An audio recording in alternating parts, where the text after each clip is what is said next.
I am the Iron Fist, protector of Shut Kunlun. the fuck up.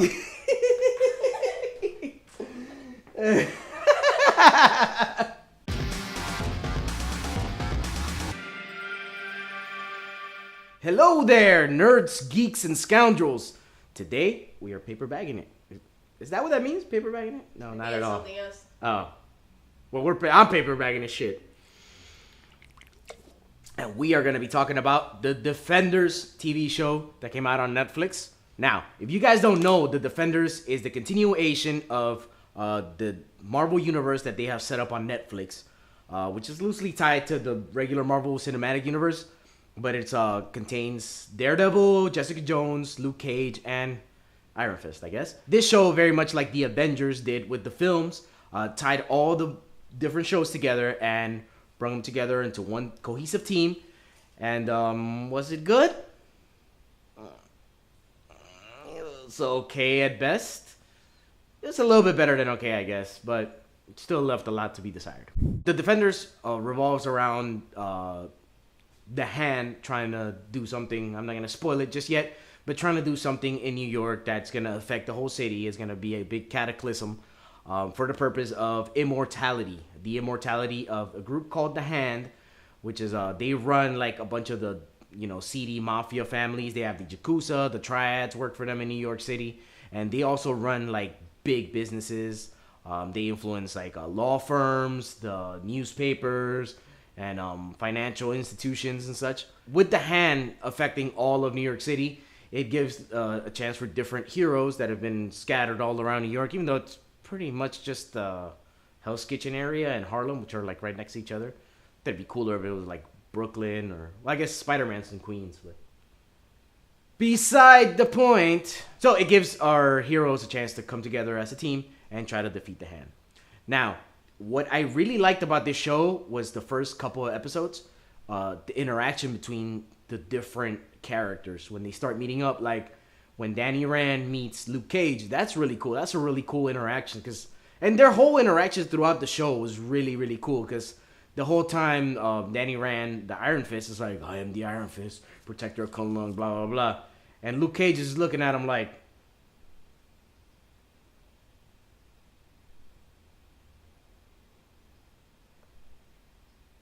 fuck are you talking about, bro?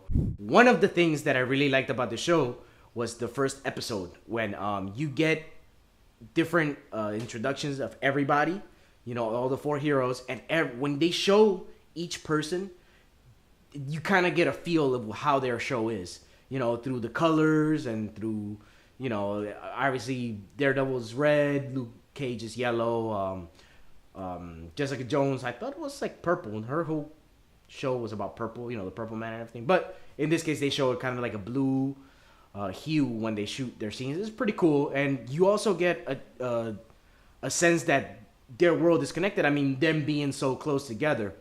Like there's an earthquake at the end of the first episode, and before the earthquake, all the scenes they shot, they seemed like the light was flickering, and I'm like, well, that's kind of corny. Everywhere you go, what kind of fucking New York is that? Everywhere you go, all the lights are flickering. That's because the earthquake was coming, and I don't know. It just, to me, I thought that was like a cool little detail. The beginning of the season moves along pretty good. You get all the interactions with all the different characters.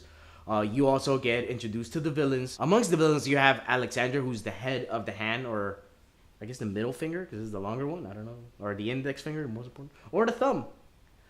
Who knows? But she is the leader of the group, the Hand, and she's played by Sigourney Weaver, who does a really good job. I really like how she plays like a New York cunt, like a rich New York cunt. Like, I've worked in the hotel industry for a long time, and I know a New York cunt when I meet one.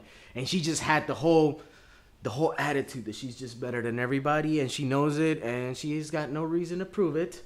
And she just plays that off awesome. But the kicker is that she has been immortal for a while, so she's seen society's rise and fall, and she kind of has. You could see why that attitude would mesh so well with a person that's had that kind of life experience. It's crazy. They have this one scene in Central Park where she's talking about how Stuyvesant bought Manhattan Island from the Native Americans for like $10, and she's like, and in my opinion, he overpaid. I'm like, yeah, that's that attitude, boy. That's that attitude. Another member of the Hand that I've always liked was Wai Ching Ho. I hope I'm pronouncing her name right. Wai Ching Ho. She plays Madame Gao. She's played her in Daredevil and in Iron Fist, and she always does a good job to me. She's always very humble in a way, but in a very polite way. Like, she knows she can fuck you up, but she just gonna let you talk the whole time. Like, yes, with very polite manners and all that. I just always like that character. She just always brings a lot to that character. The heroes has always did a really good job. I mean, Finn Jones, the cat that plays Iron Fist, he's not the greatest actor, but I don't think that his character is written in a way that gives him a chance to be really that cool either. So it's like, we could do with a little bit less Iron Fist, to be honest. But he moves the plot along, because he's the main enemy of the Hand, supposedly. And later on in the season, he does have a huge part to play. The other actor that to me felt a little short was the lady that played Electra Nachos.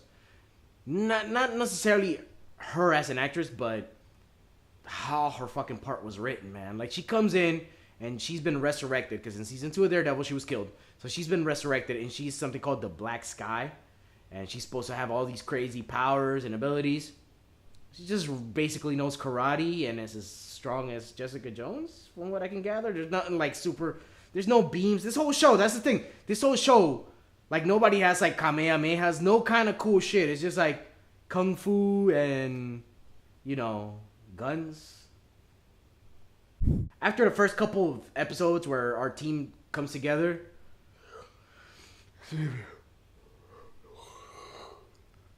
is when the show starts slowing down and getting fucking boring. The show gets really slow. At the ending, when they should really ramp up the action, they decide to take a couple of episodes off to talk some more and move along. And this show was shorter than most Netflix shows already, but I feel like it could have been 2 episodes short easily.